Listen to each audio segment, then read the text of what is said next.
Hey, what's up, beautiful people? In this week's episode of the Silicon Valley to Spirituality show, I have Christopher Carr. He is the host of the Cannabis Connection. He is a grower, he is a musician, he is an influencer and creator, and we have a wonderful talk about parenting, cannabis, psychedelics, the Muse, and you are going to really enjoy this podcast. So let's go ahead and let's jump right in.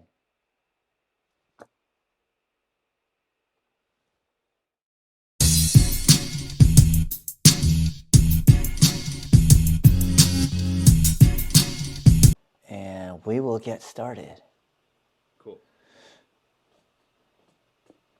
All right, everybody, this is Sabo Shen with another episode of the Sabo No Show, where we talk about everything from Silicon Valley to spirituality. This week I have an awesome guest. I was a guest on his podcast not too long ago, and we had such a wonderful conversation that I wanted to keep chatting with him. Today we have Christopher Carr. He is the host of the Cannabis Connection podcast. As a matter of fact, I got a lot of random people reaching out to me that said that they knew I was going to be a guest on your podcast, a few ganjiers. So I was like, oh man, this is awesome. Like the people that are listening to this. So I was super excited. And he's also the host of another show called Earth Church, which you could find on Roots Music. He's also in a band called Ancestry. They do Santa Cruz. How do you describe the music again? Santa Cruz roots rock, reggae, ska, world music. We play it all. We got There the you go. trombone, saxophone, the trumpet. We get brassy and get down. Awesome, awesome. And then not only that, he's also a cultivator. He works for Jane Technologies, and he's also a father. So let's all welcome Christopher Carr, modern day Renaissance man, to the show. Yeah, thank you for having me. It's awesome to be here, and we had a really great conversation. So I'm excited for this follow up. It's really, really very special. I think my mom tuned in and really loved what we shared and got her all fired up and inspired. So that's what it's all about. You know what? When Mama approves, then I know I've done a good job, and I know you've done a good job as well. Yes, yes, yes. All right, so let's just jump into it. The last few episodes I did were really, really business oriented, and I really want to kind of jump into cannabis, music, spirituality. So I just mentioned, all the different projects that you're involved in cannabis. So maybe you guys, you could give us just a quick kind of summary of like, what's your connection to the plant and why are you so involved in the cannabis space? Thank you. Yeah, we were. I came to Santa Cruz in 2008, and as a young man, I just turned 18. A friend of mine was going on tour, so music has been a part of my life for a very long time. And the only person I knew in Santa Cruz, Joey Beatty, went on a tour and needed someone to take over his room. So I came to Santa Cruz, checked out his room. The roommates approved. They're like, "This guy looks pretty smiley, pretty cool." And so I moved in at January 1st, 2008. I was 18 years old, and I could hear a hum in the old Victorian on Beach Hill that we lived in. And there was an indoor grow adjacent to the room I just moved into, and that was in some way the beginning of me learning about the Santa Cruz cannabis culture, and moved in with a surf rock band called the Moon Germs. And they were cultivating and propagating clones for all these indoor grows in the west side of Santa Cruz. And so I learned about propagation, about taking care of cuttings, and then a little bit about the science of growing indoors. Traditionally, in where I'm from in Gold Country, it was all full term sun grown cannabis from seed. So Santa Cruz was the inception of me learning the wide world of genetics. And in 2010 was that economic hard times, and a lot of families in Santa Cruz turned their garage space into a four light cannabis grow to make ends meet. And we were young kids going to UCSC, playing music, surfing at Cal's, and we would provide the clones, and then we would also trim the harvest at the end of the run for all the people we worked with. And again, these were all families. These were like firemen, people that ran music shops, teachers, just you name it. It was kind of a very colorful tapestry of the Santa Cruz community, and they were growing some high grade indoor, which kind of rounded out my understanding of how this plant can fuel and provide. Nature provides. My whole life growing up in gold country, I was immersed in the culture of fruit growers. Apple Hill is this region that is farm trails. Think of like, I always say the Shire, just like the rolling hills of the hobbits, a lot of apple trees, a lot of grape growers. So I always was connected to how agriculture and viticulture could build a family legacy. A lot of mom and pop vineyards, and I used to babysit as a young man, these two boys down the road that their parents had a vineyard, and so when they were bottling the wine, I would take care of the kids, and felt that connection to the fat of the land, of how nature can Wow. provide. And so coming to Santa Cruz kind of rounded out my understanding of how cannabis can provide when things get hard. And traditionally, Santa Cruz has been a home of the haze, a keeper of seeds. So getting into that work of the genetics was a beautiful calling. And some of my first relationships, the first dear friendships and brotherhood, with that house on 512 Second Street, really taught me about the potential that cannabis can do. And I fractaled out into this space and this community. I've been here for almost 15 years, and it's been a wonderful life calling. Yeah, it was not planned. It just kind of developed, which is kind of like a very interesting Santa Cruz story. And cannabis history in Santa Cruz is very interwoven into the cultural history of the community. So it's been an honor to be here and continue to grow here. That's super cool. I mean, I'm envisioning you coming out from, you didn't say the state, but you said like gold country, I believe. Oh, what state is that? It's in El Dorado County near South Lake Tahoe, so it's California. Okay, It's okay, still California. Got It's it. in yeah, it's in this agricultural hub of the Sierra Nevadas, near. So if you go past so you're in Sacramento. If you Yep. take Highway 50 going towards South Lake Tahoe, just beyond Placerville is where I grew up. Oh, that's really cool. That's really Yeah. cool. And you know what I loved about the story was you were very already familiar with sun-grown cannabis. Now you heard that little hum, and then it opened up the doors to the indoor grows. And Yeah. then, what I really love is you talked about how, none of this was planned. It just kind of beautifully unfolded, and it sounded like you learned a lot. I recall you talking about like Santa Cruz is known for the haze, and is that purple haze or just haze cultivars in general?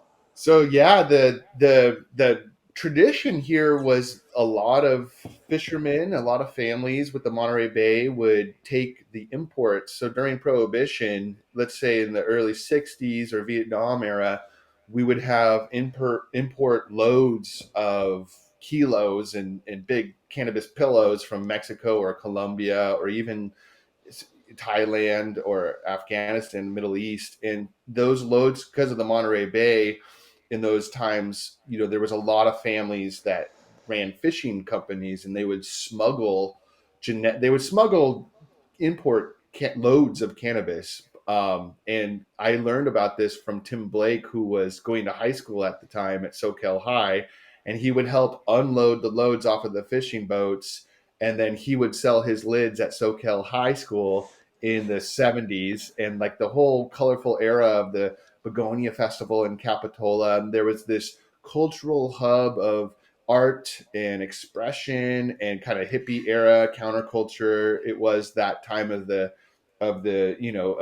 season of love or summer of love in the Bay Area. And so Santa Cruz was a major hub to bring in loads of imports, and all those loads were seeded, thousands of pounds of cannabis with seeds in them.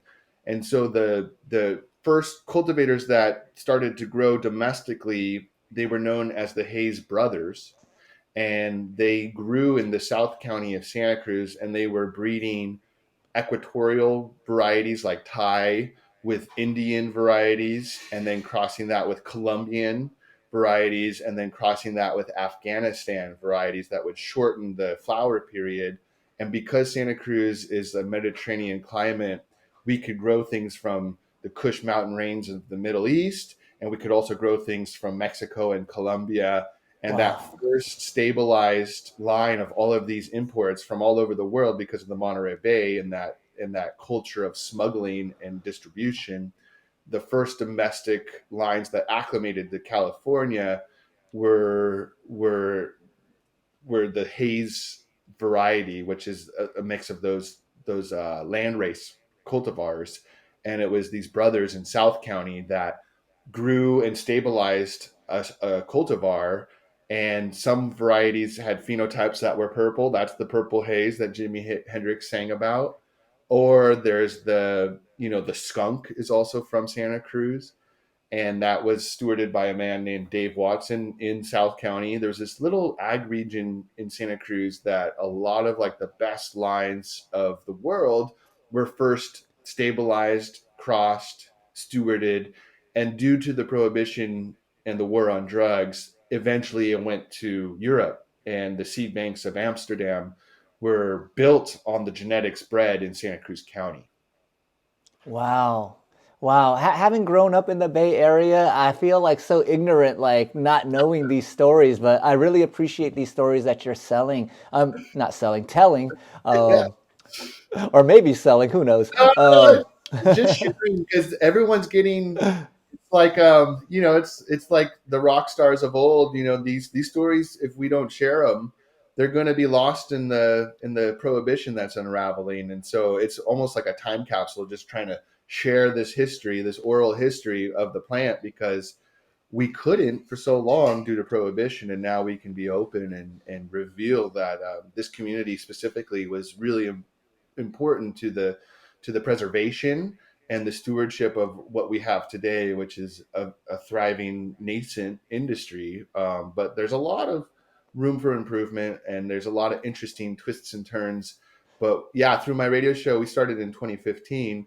I got to hear these testimonies and these personal anecdotes, and it's really it's fascinating because it was all outlaw underground knowledge that is now surfacing and coming to the light post Prop 64.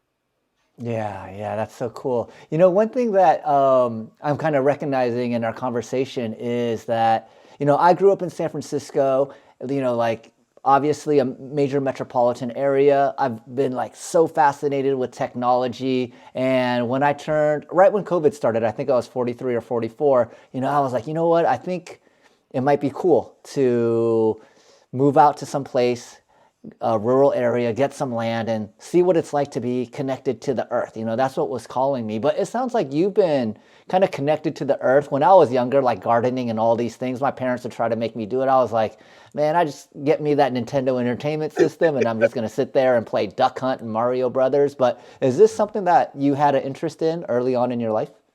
Yeah, I was really privileged to grow up in a very rural part of California, and with where we grew up, yeah, we were to get to my house was acres of apple orchards. And so the bus stop every day was a pilgrimage from my house through the orchards. And as a young kid, young man growing up, me and my brother would just they would prune the apple orchards, and we'd run through the trees and sword fight and live in our imagination. And I was really lucky to have such an interesting rural childhood, and that I think inspired a lot of this appreciation for the moment we're in. It's a very interesting time. A lot of interesting developments in tech, a lot of interesting developments in agriculture, and ideas around regenerative farming, permaculture. There's a lot of exciting opportunities that are just becoming, coming into the light. And cannabis is kind of interesting because it's not often that a whole new industry can just develop and come into the light kind of pretty quick in the past few years. So the connection to the earth was something that was my Nintendo. That was my duck hunt. My brother was a Waldorf school student. I went to public school, but in the Rudolf Steiner philosophy of growing up and taking care of children, it's very much let the imagination guide, let the spirit and the pure personality within the child kind of shine, which led to our house being very, and we lived really far in the woods, so there was no real cable, there was not a lot of tech growing up. So we found our entertainment outdoors. And then when I became middle school, high school, some of my first jobs were operating cider stands at these farm trail harvest season. The harvest in my community was a way of life. A lot of the ranchers and neighbors that I grew up with would make most of their living from August to November. And that apple harvest and having the pie stands and the cider stands and selling of the wine and selling of the pies and the pumpkins and the Christmas trees. That was life. That was how we lived. And so that connection to the earth was kind of, we were really living in the seasons and with the cycles of from harvest to harvest. That was kind of the lifeblood of my community growing up. And then learning about cannabis and coming to Santa Cruz. Santa Cruz for me was the big city. I remember moving here and riding around in bike lanes and not knowing simple things like traffic signals or signaling when you're turning on your bike. That was a learning curve, and I would ride my bike to Cabrillo College from downtown Santa Cruz, and that was like, I felt like, a country bumpkin just getting to and from class. But over time, it became a small town. It's a really beautiful place, and not a huge city, but I feel like it has a small town feel over time, but it has a big town, big city draw of creativity, of artists, of entrepreneurs. There's some really interesting tech in Santa Cruz, and I've been really privileged to be a part of it all, the cannabis, the farming, and the tech. Oh wow, that is so cool. And man, there were so many different areas that I wanted to kind of interrupt and chat about, but you brought up the Waldorf schools, and we actually looked at some homes in the Placerville area. There was a Waldorf school there, and we Yeah. were very interested in having our kids attend that school. But it sounds like you have some familiarity, but I've been doing some studying on Rudolf Steiner. How familiar are you with Rudolf Steiner? Yeah, I'm fairly familiar. I think for a lot of people that go to Waldorf or a part of the Waldorf community, I feel like I'm still I'm a beginner. But what I appreciate about Rudolf Steiner is not only the philosophy behind educating children and education in general, but he had a lot of interesting ideas around spirituality. He had a lot of interesting ideas around agriculture. A lot of the biodynamic farming movement is rooted in the lectures of Rudolf Steiner. I've encountered some interesting farms in Northern California that are living by the biodynamic um, philosophy of how to grow not only food and cannabis, but a family. It's a way of life. And it's something that I'm now that we have my daughter just turned 2 on Friday, and we had a little birthday party over the weekend. We live walking distance to the Santa Cruz Waldorf School, so we're becoming more educated. We're interested. There's a lot of opportunity. There's a lot to think about. She's still fairly young, and we're doing the mom and pop here taking care of baby. But long term, it might be something that we would like to become more involved with. But I think it's very an interesting approach. And my experience with my brother, he went to public school and was very misunderstood. He's a very when you were on my show, you were talking about 3D, 4D, 5D. My brother, I always felt as a young man, he was in the 4D. He's a very talented musician, artist. He has dexterity. He would do origami from like 3 years old. He was making really impressive.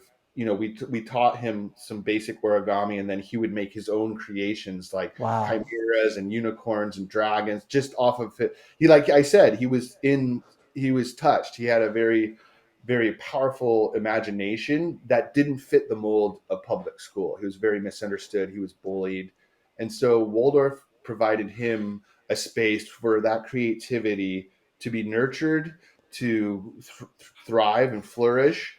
And like within the first couple years of being at Waldorf, he self taught violin, became a really talented pianist. He like built woodworking, sculptures, and then to this day, he was a composition major at Sac State. So what Waldorf saw in him and nurtured in him, led to his degree. in life. Right now, he has a music label called Iridium Music, and he has Patreon subscribers that's his income. He writes music and releases new music on a monthly basis, and people support him for it. So Waldorf did a lot for my family and did a lot for my brother. But personally, as a father, it's something I'm looking into and learning more about. And it's a Rudolf Steiner's teachings and his lectures. They're very dense, and it's it's a deep dive. But I do appreciate some of the key findings of nurturing the spirit of the child, nurturing their creativity, letting them kind of grow in their own way versus a rigid regimen of standardized tests and the things that I went through in public school. It's a different approach, and it's a beautiful approach. May not be for everyone, but there's a lot of people that find a lot of inspiration and peace. There's this farm called Radical Roots, and they're in Mendocino.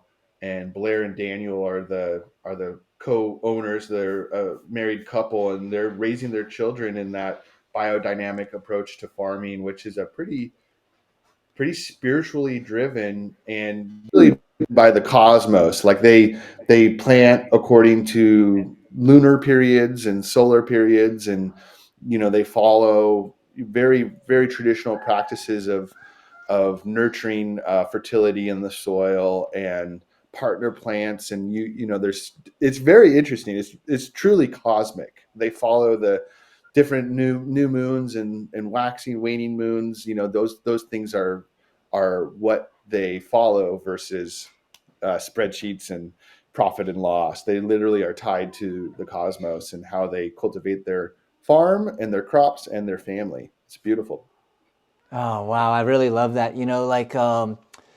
For those that don't know who Rudolf Steiner is or Waldorf, I have some knowledge about him, but the way that I describe him is he's like this modern day Renaissance man, just really deeply rooted in science, in the cosmos, in agriculture, in nature. And, he was actually one of the first people that really kind of opened up my mind to like things that were outside of my five senses because the one quote that I read that got me interested in him is he wrote that man will continue to make technologies outside of himself until he realizes that they're just poor carbon copies of what's within himself. And then it went dot, dot, dot, or he'll destroy the world before that happens. And, I was like, whoa, this is like some really kind of like mind expansive, like, just a simple sentence. So I started researching him. And like you said, I fancy myself as fairly intellectual, like I could read a lot of like really technical stuff and understand it. But when I was reading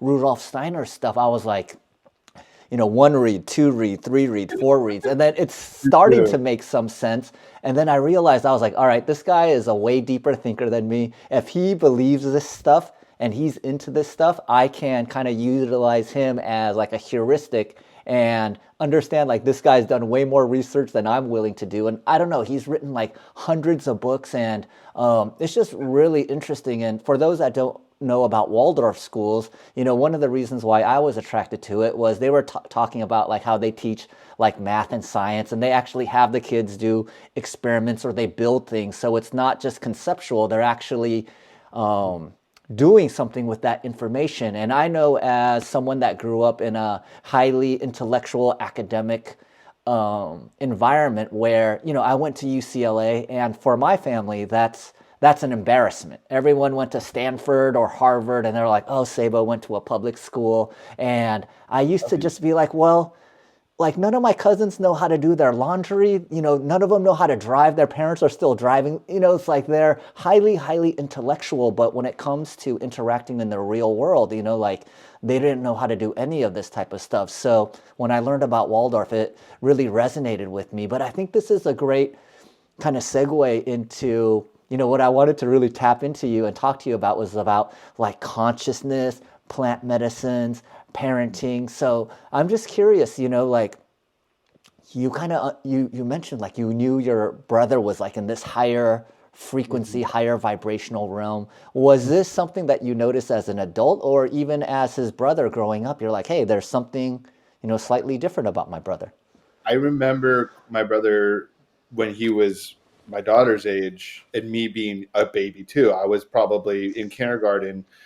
He would speak his own language, and he would try to articulate. He was very expressive, but I was the translator for my family because I was close to him, obviously, and we spent so much time together because of the lack of distractions, and we had such a rural upbringing that I knew from an early age he was very special and talented, but misunderstood. Even in my family, my mom would rely on me to say, what does Colin need? What is he asking? What is he sharing?"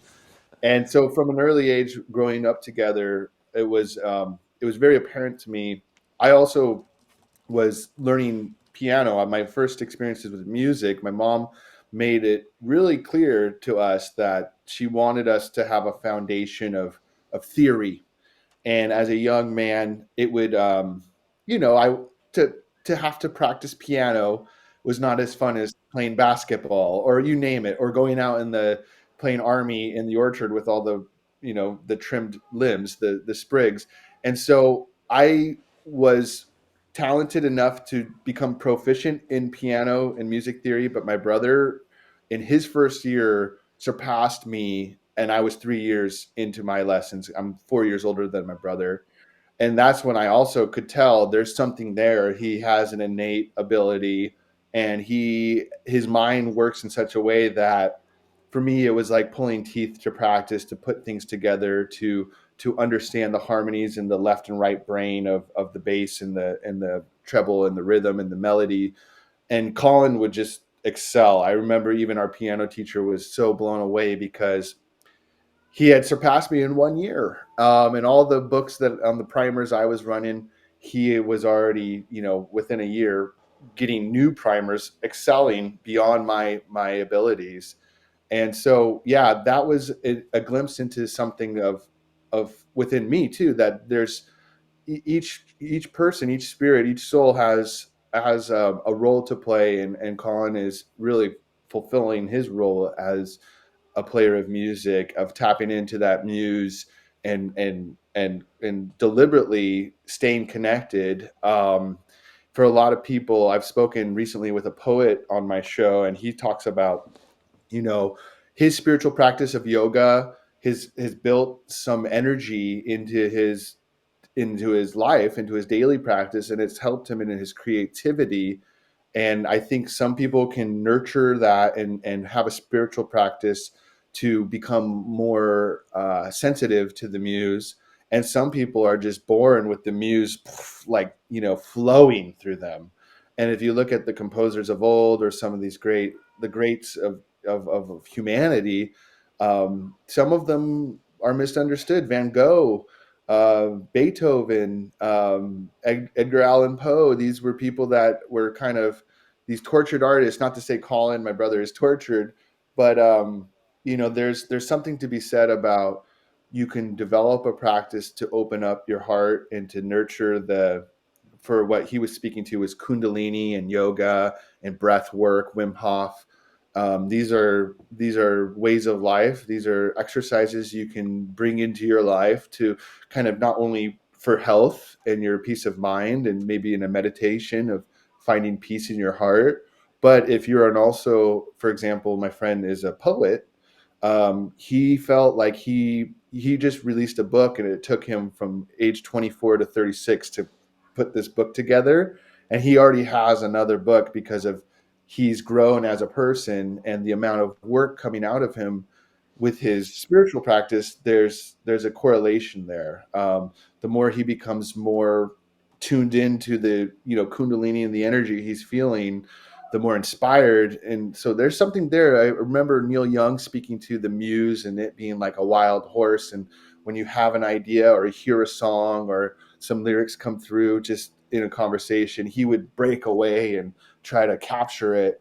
And it became like his vocation, his life calling. And so for artists specifically, there's something to be said about the muse and spirituality and nurturing that muse and building that like a spiritual practice.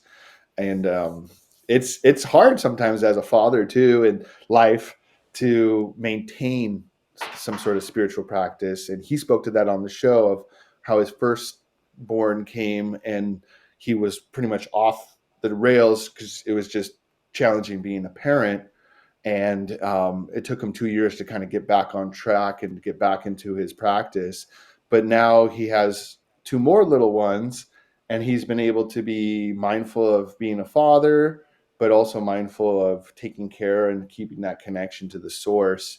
And so that's inspired me. I've been trying to this year make more of a deliberate effort to. I find a lot of my spiritual inspirations and moments of peace walking adjacent to the ocean on West Cliff in Santa Cruz. We're so privileged here. So nature immersion and the Earth Church. That's why we named my radio show that. I truly feel at home, immersed in nature. And by home, I mean my spirit feels whole, and I feel like I have a lot of my best growth internally. Those thoughts, um, those the processing. I think we were speaking to that on our last conversation, like receiving time. I think I feel a lot of that when I'm out looking over the ocean at sunset or in the redwoods. That's why Santa Cruz is right for me, and I'm so drawn to this area of California. It's not easy sometimes because it's so expensive, but it's worth it. And that's kind of the balance of the yin and yang of the default world, but also the other piece of existence, which is nurturing your body, mind, and spirit. And I feel nature really does that for me. Wow. Wow. Well, shout out to your mom for birthing two awesome sons. And your younger brother is, in my opinion, super lucky to have someone like you. I think you said your nickname was Smiley. Yeah. And, like I could just feel your energy through the screen. I'm really glad we got connected through the podcast. I feel like we're going to have a very long friendship. And, one of the things that that really resonated with me was talking about like how your brother could tap into the muse quite easily, Mhm. and for other people it will take some practice. And for those that are just wondering what is the muse, I think of the muse as like tapping into your higher self, into flow state. Yeah. Some people could even call it channeling. I like to call it channeling because I like to think we're always channeling. Like right now, I'm channeling Sabo. Right now, you're channeling Chris. But I know that there have been times that I've given presentations where once I kind of got into the flow, like when it was over, like I had like no recollection of what happened other than I knew like I just killed it. I could tell like Yeah. everyone felt really connected. And, I would always wonder, how do I get back into that state of being? And you talked about how there were previous artists like Edgar Allan Poe that may have been a bit tortured because maybe people didn't understand, like, what are these people tapping into? But I do believe with quantum physics and our understanding of, what Einstein would call spooky science, is giving us a lot of new explanations for these metaphysical things that we would very much feel like real experiences, but if you're describing them to someone that hasn't experienced it yet, it just sounds like you're some crazy dude from Santa Cruz, selling crystals and stuff like that. But Sure. I'm just, Yeah. what I wanted to ask you was, how do you get connected with your muse? Yeah. Well, that kind of brings it full circle. When I was 14, I first experienced cannabis at 14 through traditionally I met my wife in the performing arts, and growing up I loved theater. I loved building a character and being a part of an ensemble and studying the works of Shakespeare or Oscar Wilde. And so when I was young, I auditioned for a play and got a really good role as a freshman. And it was a student directed piece. And so a lot of the peers were seniors. And they took me under their wing, so to speak. They were like, "What are you doing in fourth period?" I was like, "Oh, I have PE." And they're like, "Oh, great, come to my truck." And then when I got to the truck, they're like, "Get in the truck." And I was like, "What do I do?" I had never ditched. I was a pretty straight laced, straight shooter. But then they took me to this orchard in my fourth period, and we smoked cannabis together. It was kind of like a hazing rite of passage. I was a part of their cast. I was a part of their crew. They took me in, and for example, that experience is the beginning of Smiley. I first experienced cannabis as a young person in this really interesting time of life, right? In the adolescence becoming, but also becoming a young man and feeling sense of independence and autonomy and thinking about my character and thinking about rehearsal later that evening. You know, the cannabis had worn off by 6 o'clock. But I remember going to a place in my character and breathing in light and breathing out darkness. I mean, breathing out like smoke. There's a visual I had. And then when my eyes opened, I was Joe Kanan. I was that character. And so that was the cannabis kind of triggered a creative process mindset that I've adopted in radio. I've adopted it in music. Like for my band, before we go on or before we begin our set, we use the tree analogy literally. We circle up kind of like a football team, and we'll kind of say a little intention, almost a prayer, and breathe together, and then break. And I still have that visual of bringing in the light and breathing out the smoke. And the smoke in my mind is kind of the distraction, the the things that kind of get in the way of the muse. And then the light maybe is the muse. I don't know. It's something that I try to bring in, and it's a meditation. It's a practice. But I first experienced that through that funny fourth period ditch with cannabis at Tom Heflin's Rainbow Orchards in Camino, California. So cannabis, in a lot of ways, that's part of my relationship with the flower. And there's a lot of metaphors to go even deeper there with thinking about cultivating good soil. You know, that's like your mind space, your thought patterns, nurturing something, and when you put love into something, it comes back tenfold. I feel like my relationship with cannabis has been that pattern of, you know, I'll love it and I'll give it all I can at that time, and then what comes back is medicine, inspiration, community, connection, even like intimacy with my partner, love, and then abundance. And like I love giving cannabis away more than anything. And that's like another interesting metaphor that inspires me in trying to live in that abundance. And I think so. Cannabis and that cannabis connection is one thing that keeps me connected to the muse. I think watching my daughter and fatherhood, becoming a parent, has really changed my life. I had no idea that the capacity for love. You know, I had no idea when before you have your first child, it's so daunting, and then now we're actually excited for maybe where we have another. Lexi's pregnant again, so we're that love capacity and how big it can continue to grow, and the almost endless uh, endless flow of divine love. Becoming a father has taught me, you know, and being. I love what you said in our show, our last conversation about super attentive. It's not about being there all the time, but at least when you are with your child, just being fully present and providing that pure attention and coming correct in that way. I've taken that to heart, and I've noticed things, and so in myself too. And when I am fully present, I feel sensitive to the muse. So these are really great things, great reminders. And then I do take time. I ask my wife, "Is this a good time?" You know, I'll say I'm walking the dog, but truly I'm taking care of and processing and receiving and getting out there on Westcliff. And sometimes I'll have a little bit of mushroom too, a little bit of psilocybin. Nothing, you know, sub perception, you know, more of a microdose. But I truly feel like that's been really helpful and it helpful for my wellness, for my mental health. So those are little things that I do. I Oh man, I love listening to your stories because if you didn't end with the muse, I would have forgotten like what question I know asked you I because kind of forgot too. I was like, oh, now I'm talking about mushrooms, but it no, is part of, yeah. no, I dig it. And you know, the one thing that really stood out to me was You were talking about like breathing in light and then allowing like dark smoke, kind of like the light to, Yeah, yeah, fill you up with love, and then the dark smoke, like kind of getting rid of like the stress, anxiety, whatever, bad totally, juju is in your body. Um, totally. did you just do that naturally, or did someone I tell you to do that?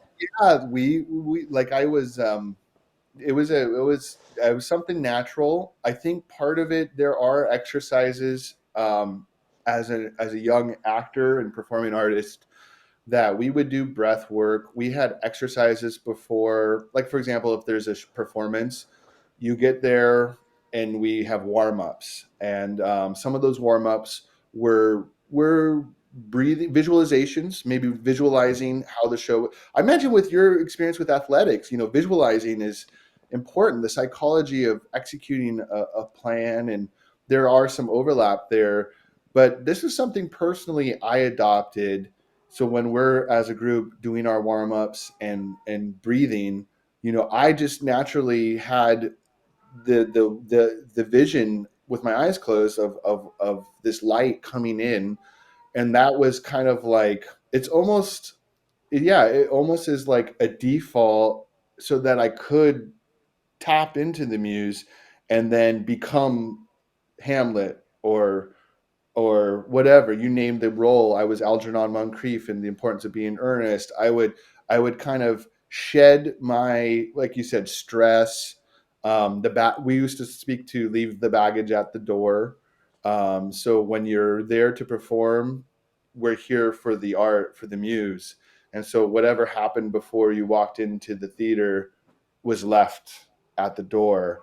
And so that smoke analogy of that coming out was that all that baggage of being a person, being human, being Christopher, and then bringing in the light was me as an artist becoming Hamlet or Romeo, whatever you want, whatever role I was working on. But yeah, it came kind of natural, but it's continued because I kind of pivoted from doing plays, and in 2010, my best man at my wedding, who's the lead singer of my band, Tomas, moved in, and we had a house together. And he used to come to my plays, but he's like, "Well, you could perform, 12 shows, 3 times a year, or you could perform every weekend with the band." And that energetic exchange of performance kind of, I was drawn to music. And when you create something with music, it isn't, at the end of a play run, they strike the set and it's over, it's done. Where with music, we're continuing to create and then record it, and it lives on, and it blossoms from there, and then you create more. And the opportunity to feel the crowd and have that energetic exchange through music was something that I really was drawn to, and kind of, again, this was not planned. It just kind of manifested, and I continued to follow these next indicated things. And in some ways, maybe that was the muse driving. I don't know, but I kind of just was following what felt right. And you mentioned plant medicine too. As a band, we were invited to participate in a teepee ceremony here in like Gilroy, in these like south of Santa Cruz, in this kind of traditional Native American church. And I had visions in a teepee ceremony with my band. I was sitting with my band, and there's maybe 30 other people there, and they were there to pray. It was ceremony, and we ate a peyote powder and a tea, and sometimes you would mix the tea with the powder to make a paste, and we would pray. And I saw in the fire that first ceremony, um, me getting married to my wife now. But this is what, in the early days of us being together, and I saw the proposal. I saw us together in Lithia Park in Ashland, Oregon. It was like a prophetic thing, and I could feel the love, like the at the end of the ceremony. It's an all night thing. You go into the teepee at sunset, and you don't leave the teepee till sunrise. And that whole time, there's a fire in the center. There's um, there's a road man, a person that leads the ceremony, and there's usually someone there that is the sponsor. The reason why we all came together, and that sponsor for that first ceremony was a friend of mine named Geronimo, he goes by Jerry, and he was calling his friend, his village, to come pray for him, and we prayed with him.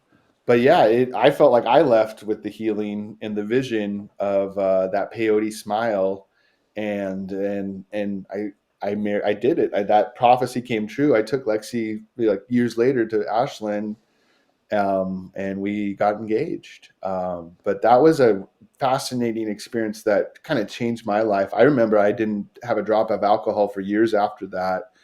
I kind of cleaned up. I was so humbled and inspired, and it really helped me. And I think maybe once in a while I should go back to the teepee and pray again, because what happened after that first ceremony really was for the best. And but I followed the signs. I wasn't really saying I'm going to get married at this age and to this type of person. I was just a young man dating a really beautiful girl that I met at an audition, and little did I know that that was a showmance that would last forever. That was my wife.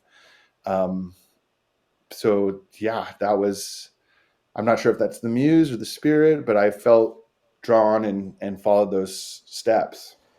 Yeah, you know, whether it's the muse or the spirit, you know, like in many ways, at least the way I view it is, it doesn't really matter. There's just this guidance system that can point you in a certain direction. And one of the recent experiences I had in one of my meditations was that our conscious brain, it can never figure out like how things will play out. You know, it always wants to, like, all right, like if I plant, you know, these 10 seeds, I'm going to get like 10 beautiful female plants that are just going to kill it.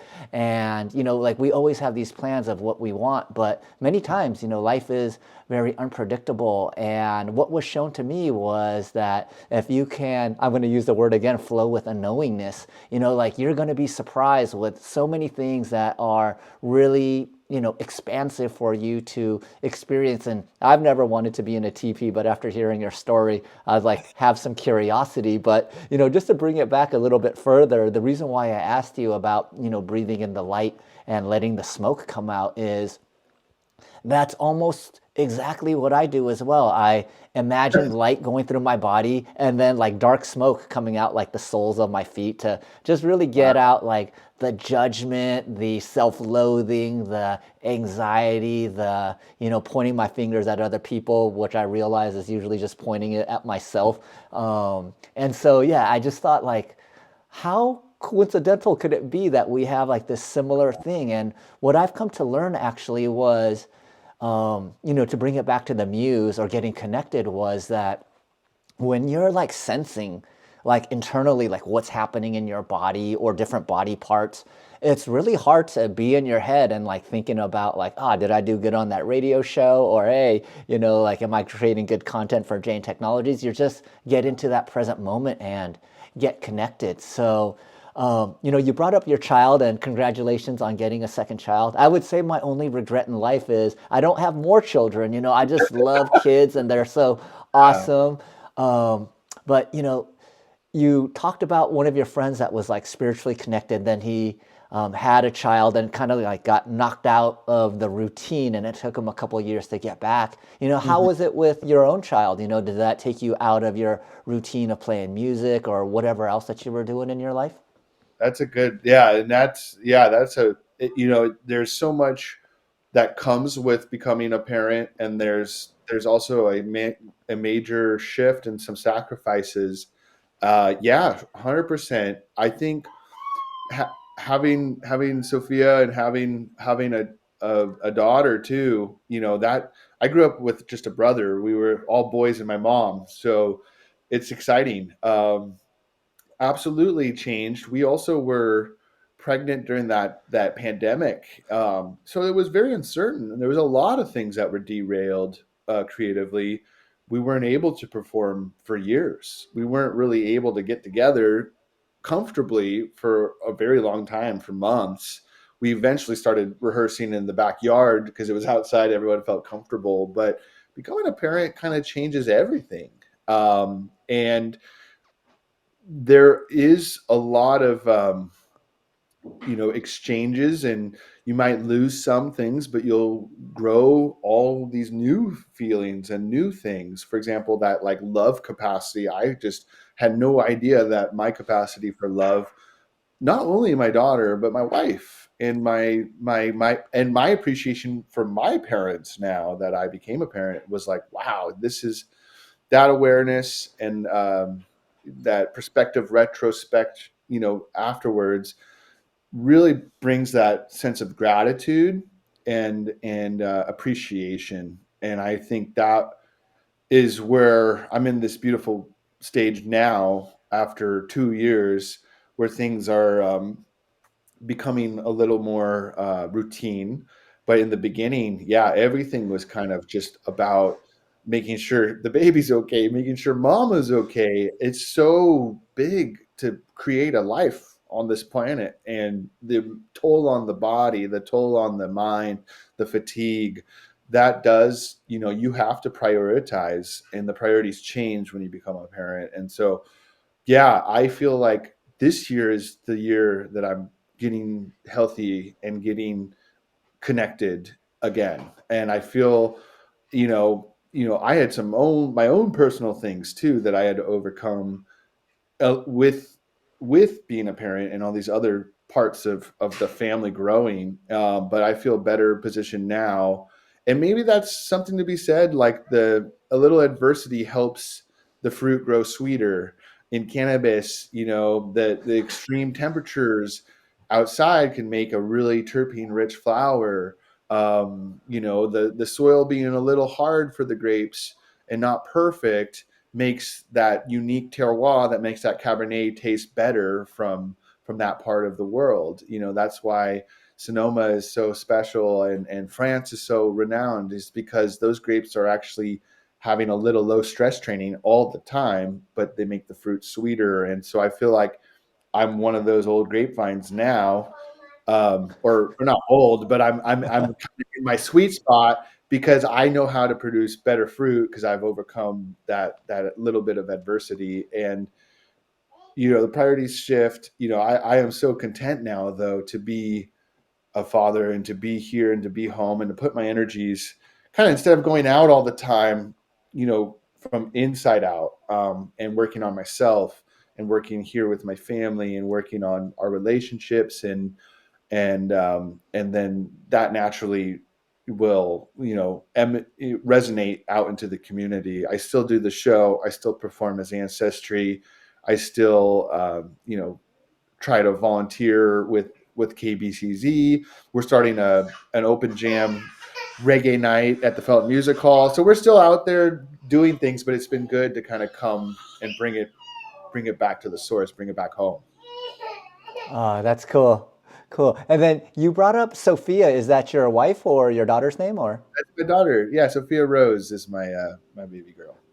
Dude, this is nuts. My daughter's name is Sophia as well.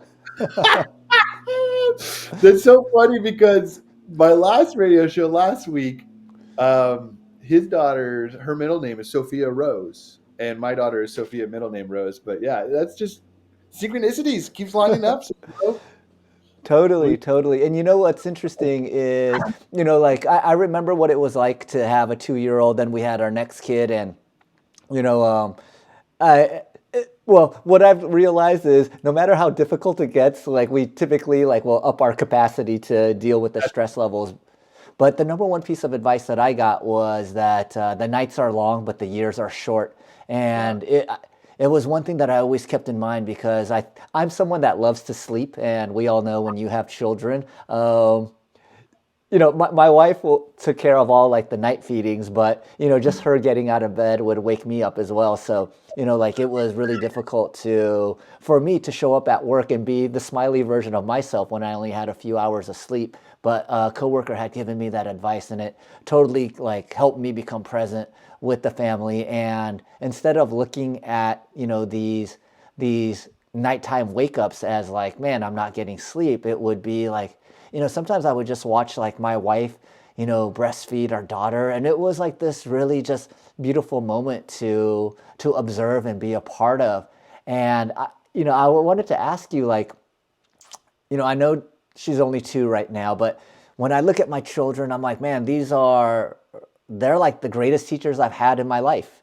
Whether they're reflecting something back to me or, I was watching a TV show about black matter or dark matter, and I was having trouble like comprehending it. But I think because my younger daughter hasn't been like fully, you know, trained on like what Newtonian physics are, like she was able to grasp these terms. So she just started like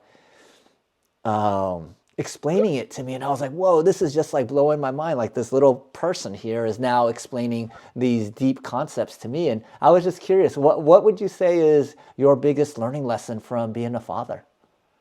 I've learned that the individual, they come with their soul and their spirit and their personality. I've just been so her glimmer in her eye, her mischief, her love, her she's starting to articulate, she's starting to grow in her ability to, her vocabulary is growing, and so her worldview of is very love driven, right? Papa loves Sunny. Our dog's name is Sunny. Sophie loves Mama. There's just this like this pureness, and that spark. It's something that we are born with. I did not know that. I thought you mentioned your little one, and personalities develop. We become indoctrinated. We grow with nature versus nurture kind of mindset. But I'm very blown away with how put together she is in her little body and her little essence. It's just now that she can express herself more. She is, biologically growing, but I feel like there is a powerful spirit in there that that was maybe fully formed at birth, and that is just continuing to blossom and reveal itself.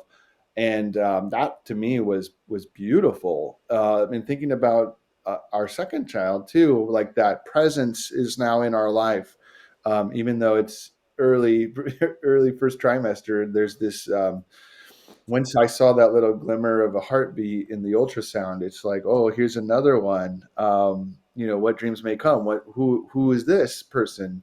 This connection, this soul, this spirit. So that has been a powerful realization or humbling experience that I get to bear witness to every day, because she continues to, she'll wake up with, and she'll be changed when she wakes up. She'll articulate new words, new expressions will come across her face. And again, like, it sounds cliche, but I've learned a lot about love from my children, from Sophie. And it's just the beginning, right? But like, yeah, the nights are long but the years are short, and those first two, just we couldn't believe it. It's like, oh yeah, we're doing this birthday party thing this weekend. This is she's two, here we go. And there's so much more to learn. That's the other thing, is I've also learned how much I don't know, and am humbled by that, and I'm open to receive, to be a father, and continue this process, this journey. Yeah, yeah. I love that you were talking about like literally every day, there's like this new development that they get to show you. And it's so awesome to watch them kind of evolve that way. And, like you, I was like, not that I thought they came out as a blank slate, but I thought, like my influence, would really shape like how they turned out. And having two, I really see like they had like really different operating systems coming out. And, I've kind of realized like my role isn't necessarily to shape them into who I think I want them to be, but to help them really truly express their full potentiality for whatever it is that they have interest in. Like I wish like I was, if I had sons, I don't know if I would be as open, because I love jujitsu and I got my daughters in jujitsu, and I had this like hunch that my daughters weren't cut for jujitsu, because I remember on one of the first days of practice, the jujitsu teacher was like, we're tough, but we're also nice. Really trying to instill in the children like we're tough and nice. We're not just here to, beat beat up other kids by learning these skills. And then my daughter raises her hand. She goes, I'm just nice. Then I was like, well, I don't think I'm raising a warrior, but yeah, she has actually like she'll write little things on my whiteboard like remember to breathe or different things like that. And I'm just like, Right. where did she learn this stuff from? Because this type of vocabulary that I was sharing on your podcast, if you listen to all my other podcasts prior to yours, I've never uttered words like that before. It was all very like scientific, logic, and rational driven. So when I see like my daughter have like this type of language, I'm like, wow. And so I wanted to ask you, as you were describing your brother, and I kind of see you this way, but also your child is, are you familiar with the concept of indigo children? No, I've heard the term. I would love to learn more. Honestly, I'm not too familiar. Okay, Maybe, okay. yeah, I'd love to learn. So I stumbled upon this because there's a lady named Dolores Cannon. She passed away in 2013, but she looks like, like everyone's like grandma from Alabama. She's just like this older lady, just very nice, very sweet, like kind of a southern twang. But she's been hypnotizing people for like 5 decades. And the really interesting thing about her sessions is that she helps people access future lives, past lives, different things of like, you may have like some energy that is still stuck in these different realms. And that in itself was kind of interesting. But to me, what was really interesting is she's done this in like North America, Asia, Africa, Europe, South America. And after she would hypnotize these people and go through all of their personal challenges, the people would just start saying stuff about like the nature of reality, how the universe started, what is matter, what is physical atoms and molecules, what is energy. And so she started writing all of these things down and she published like 14 books. And the interesting thing is it didn't matter where she was hypnotizing people. This information was always very similar to each other, and where one would leave off, the next person would start telling the next part of the story. So she would just keep writing these stories. And so she got to this a part where she started talking about indigo children. And indigo children are children that are born with their pineal gland or their third eye already open. So a lot of the meditating, the breath work, a lot of the practices that normies like me would have to do to become more elevated, like our children already have that like, feature unlocked. Like you had a game genie and you're like, hey, I want this character to have like these extra set of features.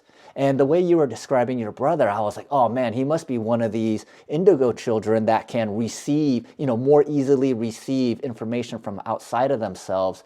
And for me, that was an important concept to learn because as I watched my children grow, like my 13-year-old had told me like she was having tough times in preschool and then she would just talk to like aunts and her imaginary friends.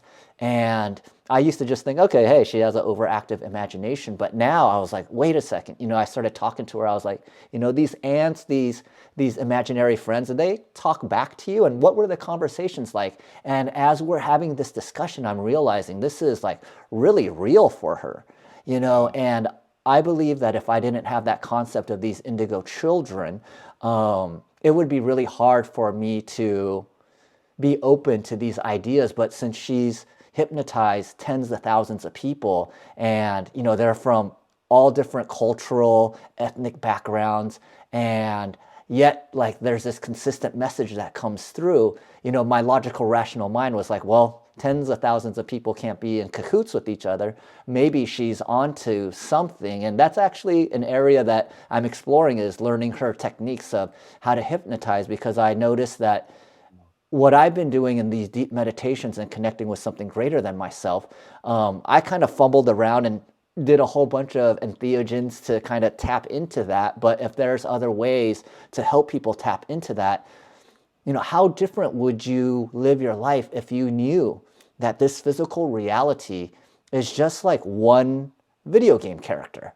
And after that game is over, there's other games that could be played. And I know that for the first 43, 44 years of my life, I lived life like I only had one character left. So I wasn't playing to win or to have fun. I was playing to survive. Mm. And, having this new understanding, I believe like now, like my little slogan is I try to live my life like a video game. And yeah, I was just curious, what your thoughts were on that concept that I just shared with you. I love it. I think that's it takes courage too to live your life like a video game, and to be kind of open in that such a way. The pineal gland, third eye open component is fascinating to me. I think there is something to be said about um, stewarding and nurturing that sense of wonder, and to not, especially becoming a father. You want to understand your role in providing, in security. But that said, you also need to breathe, like your daughter said. You need to be there for them, and to kind of nurture that spark that is revealing itself every time they wake up. And they're different, they're more developed, they're growing. It's fascinating how fast it goes.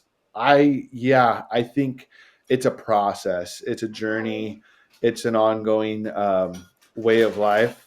I think truly, like living in the moment, and that piece that we spoke to on the show, for our last conversation. I find glimmers of living my life like a video game in the child, in that interaction, in that presence. Even with we had a lot of family visit for her birthday party, and just thinking and getting, that eye contact and truly connecting, um, gives me that confidence that there's more characters than just survival.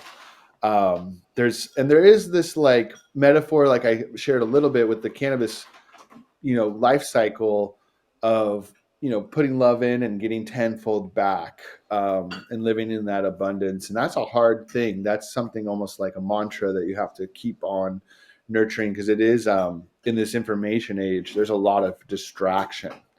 And I've been really thinking critically about, you know mindfulness and being present and not being distracted. And things are delicate in the cannabis space. It's, my livelihood is very ups and downs, booms and busts. And Jane is a great company. I'm so privileged and honored to be there. But I'm still trying to find a way in this space that is still kind of like shifting sands, and we're building the plane as we fly it. And so, I need to continue to live my life as a video game. And sometimes that means just be here with Sabo, be here with Sophie, be here with my wife, be here, on that walk with my dog. And that takes discipline. And to care takes effort and initiative. But I feel better now, and have that awareness to continue to put that initiative and make that effort, and to live my life as a video game. It's a hard thing to remember. But I love what you said too about hypnotism or meditation. Ethnogens can help, but they're not a panacea, and they're not for everyone. And I think there's a lot we can learn from ourselves. A lot of my teachings and experiences, life lessons or life accelerated or trips, it was revealing things that were already there. And I think in dreams, we spoke about dreams last show. And I think some of the dreams that upset me were me being uncomfortable with something about myself. And that's something I've come to terms with, and I'm actually feeling much better about. And maybe that is kind of like the other characters in the video game. Now I'm liberated and not just surviving. Yeah, totally, totally. And like I'll be the first to admit, like these concepts are easy to talk about, but when you're trying to implement them into your real life, it is quite challenging. And I was in a meditation and asking my higher self, like, why is it that some things that I do, like sometimes I'll just trip and find $100 on the floor and like, get really lucky. And then other things that I put in so much effort, it's like, it's like how you described your brother. It's like, I've been doing this for 4 years. Here comes this other guy coming along for 6 months and he's exceeding me, yet I'm putting in so much effort. Why is that? And so what was shown to me, and I think you'll appreciate this, Chris, is that, the reason why it's difficult is actually by design. And when something is difficult, like if you're a unathletic basketball player, you're going to have to learn the fundamentals a lot more deeply than LeBron James. And I remember one time I saw a LeBron James basketball camp and he was trying to teach one of the kids like how to do something. And he's like, well, just do this. And he did like some crossovers and the kid was like, I What? can't do that, you know? So, what was shown to me, or what made it like a lot more comforting was that, oh, instead of looking at this as like, why do I have a slow learning curve? Or why am I in this volatile cannabis industry that like, is like so up and down? Is that what I was told was if I just reframe, the way that I look at it and really look at it as like a gift that will allow me to further expand my consciousness, then yes, it's still going to be challenging, but all the suffering that you go through, that could be minimized. And, I think at 47 years old, now I've had enough of these cycles in my life where I've been through enough challenging things and saw like, oh wow, I'm way more grateful because it was difficult, or I was more appreciative of accomplishing that versus, when I was rookie of the year and whatever it is I was trying to do and like success came quickly, I definitely had no appreciation. And so, I know that my learning isn't done yet, but I have found that it's really cool as you get older because you start seeing these patterns in your life and you start realizing, okay, this is what, like those old people were telling me about, like why to live life this way. And it started making sense. Ah, it's beautiful. Yeah, it's beautiful to find those patterns and to live it and to see it, and it's kind of like the that little bit of adversity makes that fruit sweeter. And I feel that, and to keep at it and persevere, I think that's really important. And that we have, you said this briefly earlier, but our capacity can grow, and I think there's something to be said about that. How our brains, we're learning about neuroplasticity and things of that nature. I think that's another reminder to have some patience and compassion for yourself too. If it isn't coming like perfect, like you're not hitting that rookie of the year achievement, that there is the reframe can provide even a deeper enrichment and growth potential. I think there's something to be said about that, um, and having patience for yourself and compassion for Yeah. yourself. That's something I've learned lately. That is, there's some song lyrics from Tomas and Ancestry, and it to this point, I don't know verbatim, but there's you just to have some patience for yourself and to have compassion for yourself. That's going to help you reframe and be there for the others too, and for your Yeah. family. Yeah.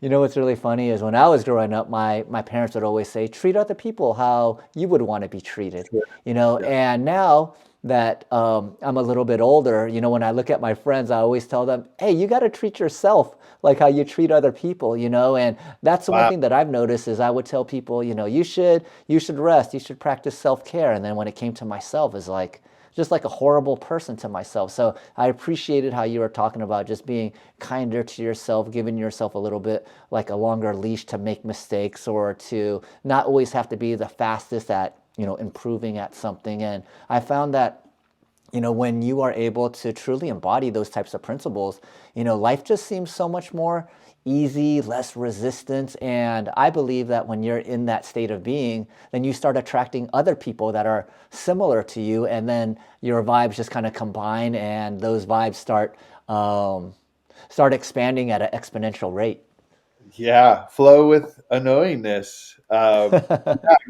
Getting back to the flow, that's something that I've taken to heart and truly think, it's helped in just a little bit amount of time, but it's a nice reminder today to kind of revisit these things. And there are things that's the other piece that I've learned too, is you might hear something, you might hear it, but you may not fully comprehend. There's something to be said, or you might listen, but you may not hear it.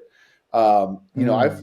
I've been playing music with Ancestry since like February 6th, 2010 was our first show, and we have 8 studio albums. But some of the lessons and the wisdom in the message, we try to create music with a message, very spiritually driven sound.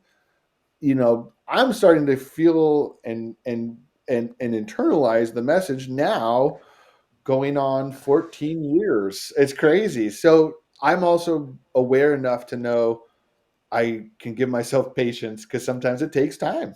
And maybe that was just what I needed. And instead of being critical of myself, like, oh, duh, why didn't you get that? It was it was in the second album. We're on a whole nother era. It's amazing how things can really take time to germinate and then sprout with the right when the time comes. And I've learned and reframed compassion and patience to myself, and I think it's actually enabled this 24. It's just the very beginning. I keep saying this, but I already feel better than I felt in a couple years, Yeah. in this past like few weeks. uh Yeah. Past 4 weeks have been like much better than my patterns in the past 4 years. And I think a part of it is being more patient with myself, having compassion, and being more present. I think I was just hustling a lot, and that's how it goes. And I think I felt like that was what I needed to do for my family. I did grow that huge crop for Wham in 2022, and I had very little help. It was too ambitious, but I wanted to do it. It was like a swan song, act of service. It was my job as well.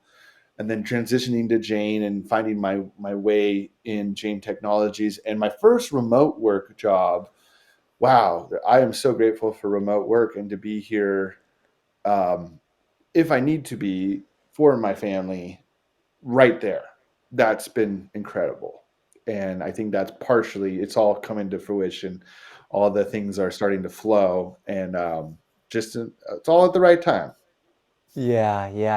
I mean, I think it's very normal, like, especially like when COVID happens and we're all on lockdown, is like we focus on the things that we don't want to happen. And to me, what it sounds like in 2024, you're really focusing on the things that you want to happen. And it might seem like just kind of semantics, like, hey, instead of not focusing on what you don't want, focus on what you want. But I have found that, like, the energy is just so much different. And, Chris, I could talk to you forever, but, we are 15 minutes over the usual episode. But, I love this connection. I know that we're going to stay connected after this podcast. But, for the people that really resonated with you, that want to either listen to some ancestry music or listen to the podcast, what's the best way for them to get a hold of you or find your socials? Okay, great. At the period cannabis period connection on Instagram is a great way. DM there. For the band, at Ancestry, Tree, Ancestry on Instagram. You could also visit our website at canconnect.org. That's a great way. And you can connect via there direct. We're always interested in the community, at Cannabis Speaks on Twitter or X. And thank you for the opportunity. Check us out. Check out Ancestry. We're also on YouTube. If you just add the Cannabis Connection or Ancestry in a Google search, you'll find us. And we're here for the people, here for the healing, and we'll keep doing this good work. It's been an honor to be on the show. Thank you, Sabo. Oh man, it was an honor to have you on, and I'm so glad that we had this chance to connect for a couple hours. I think it's truly a blessing when two people could talk for 2.5 hours without looking at text messages or being interrupted. So I really value and cherish the time that we got to spend together. And thank you so much for coming on, and I hope you'll come on in the future. Yeah, of course. Likewise. Have a great day. All right, you too.